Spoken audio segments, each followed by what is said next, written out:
Quick video for those in Nigeria working in anti-money laundering or financial crime compliance. GABA, the FSRB, Financial Action Task Force, FSRB, they did MER mutual evaluation report on Nigeria last year, and on we want to go on page number 17 to find out what they basically mention. So they said that the large banks in Nigeria, they are able to detect geographical and transactional red flags or suspicious activities. So what about small and mid-sized banks or those who are in microfinance banks? How they are managing money laundering and terrorist financing risk and are able to assess the risk and able to stop or prevent money laundering and terrorist financing in Nigeria or not. So Financial Action Task Force found out no, they are not able to, because that's what Financial Action Task Force put their key findings in the mutual evaluation report of your country they perform. It means that how your country is making sure that they are able to prevent money laundering in Nigeria. So when Financial Action Task Force put pressure on a federal government of a country, in case in Nigerian government, the Nigerian government is going to put pressure on the regulator, your central bank of your country, which are going to put pressure on mid-size, small size and large size banks in your country, which is going to create lots of jobs, because banks are forced into to make sure that the customers are not able to use them to perform money laundering and terrorist financing, and they're told to file SAR and STR to FIU, so that we are able to prosecute, investigate and confiscate the assets of the money launderers and terrorist finance and so on.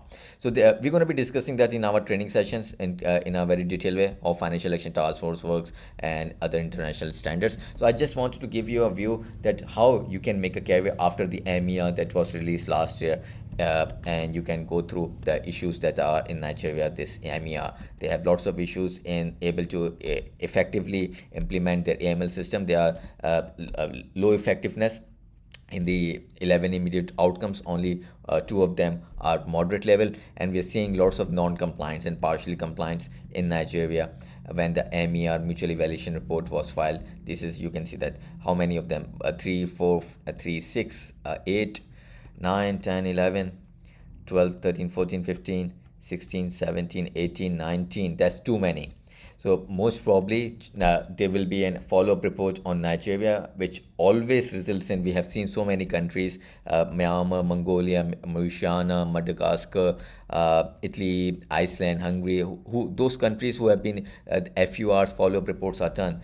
What's happened there, it creates lots of job opportunities in compliance and anti-money laundering in those countries. So I want you to make a better career in anti-money laundering when there are some opportunities available because of the pressure from the Financial Action Task Force on your government. So how can you make a career? So as per LinkedIn, there are 22,000 people who are working in compliance in Nigeria. You can do this as well on LinkedIn as well, and they are specifically in anti-money laundering. There are 1,500 people in Nigeria. Just search people in Nigeria. So how many of them are, okay, let's write it down. So they are in compliance and in anti-money laundering. How many they are? They are around 22,000 plus. That's an estimate from the LinkedIn. Can be more, can be less. So there are, let's say, 23,000 people who are working in Nigeria, let's say in Lagos, since this is your capital. So 22,000 people. Okay, so where majority of the head office and the compliance department will be of your banks, large size, mid size and so on. Okay, so how many of them are have done international certification anti-money? And you can see the jobs and compliance jobs in Nigeria as well. Yeah. So there are only 267 people who are CAMS certified. I searched CAMS, went to people, where the people, those people who are profile in LinkedIn, and they have written some one way or another CAMS in their profile. There are only 267 people in Nigeria who have CAMS certification.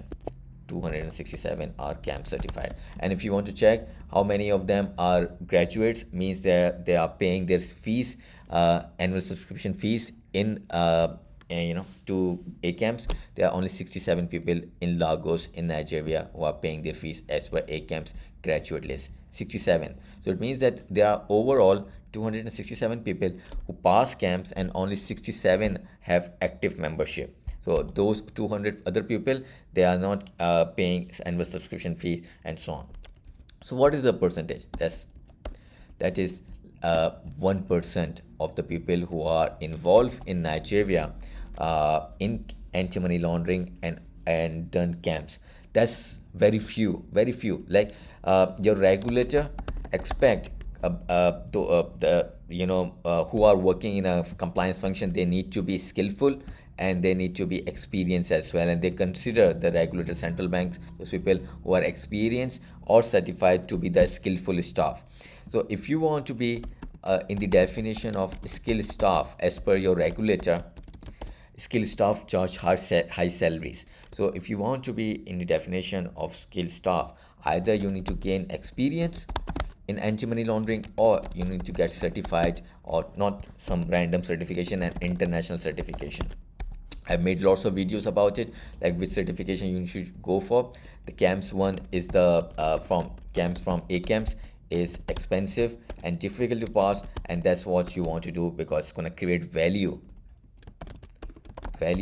to your career. You want to do the ones which is going to increase your salary and your grade or your designation to that international certification. So I'm gonna convince you to since in your country there are lots of preventive measures that financial action task force have given to your government, that is given to your regulator, and regulator must have given to your banks. Like they're mentioning, financial action task force mentioning lots of insurance companies that are lagging behind. They are mentioning lots of microfinance companies, and they are you're not able to perform PAPI screening perform properly. There will be lots of jobs in KYC or EDD for that matter, and those that are not FIs, that is your forex dealers, foreign exchange dealers, and so on. They are not able to perform money laundering, anti-money laundering, and terrorist financing, CFT. So you will be able to get jobs in those companies. If you're not able to get in a large bank, you can start your job in mid-size and or small size, or in an insurance company, or in a microfinance company, or in a forex dealers. So make a career in anti-money laundering if you feel that if you are in Nigeria and you are doing a job which have low salary, or you feel that the designation that you are whatever at your career is, this is not that you deserve, then you should make a career in anti-money laundering, where by doing the international certification you will be able to get a better job and better career. So not many people have done this. We have established that only 1%, based on the facts and data, that as per LinkedIn, that only 1% of the people in Nigeria are CAMP certified. So those 1% most probably be having high salaries, and they are doing jobs most probably be at a very high designation as well. And you want to find out what sort of jobs they're doing in Nigeria, you can search their profile, look, provide CAMS, go to option to search people and jurisdiction, go for Nigeria and see their profile, what they're doing. Are they doing job at a senior position or not, or manager level position or not, and you can estimate that wherever they're working, how much they will be earning there as well. So based on that, since only 1% of the people have done it, you should be doing that as well and exploit the market. And how you're going to do it, you should be saving for that, since it costs over 2,000 and it's a very large amount of money in your currency. So you should be saving for that, and while you're saving for their examination fees and all, you should be preparing for it. And the next batch is starting on 17th of September.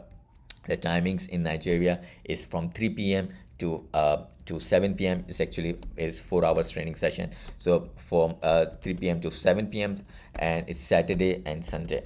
So join the training group. There are 14 training sessions, over 50 hours of the training, and I'm going to be helping you able to learn technical details and technical abilities to able to pass your certification your first time, and able to learn those things that are required in your job market when you're going to apply for jobs after getting the training and the certification. So I'm just wanted to make a video on Nigeria. I made a video on India as well, their local certifications, and other countries. So trying to convince you that join those. And I have people from different countries and Nigerians who have joined my batches, from like Christopher joined it, like Bode Zakaria joined it from Nigeria from the previous batch. Onurwa joined, she's a lawyer, she joined. So I've been joined by multiple people from multiple countries, and especially from Nigeria, like she did from the group 12 that started on 14th of May. Group 14 is I've recently completed, that started on 23rd of July, that completed on last week on 10th of September. That's why we started group number 16 on 17th of September, and so on. So many people from USA, Canada, India, and Nigeria. So those 4 or 5 different countries, the most prominent ones that I've trained 900 people so far in the last 2 years. Most of them from USA, Canada, India, and Nigeria, and some Gulf countries. So that's why I'm trying to convince people, those who have passed the certification in Nigeria through me, and they're doing good jobs, and if you want to be doing that as well, be part of those 1% people who are CAMS certified in Nigeria. Okay, thank you so much. Hopefully you found this video convincing enough to start your career in anti-money laundering. If you have already have a career, make your career much better by having high salary, high bonuses, allowance, and better designation. Have a good day. Take care.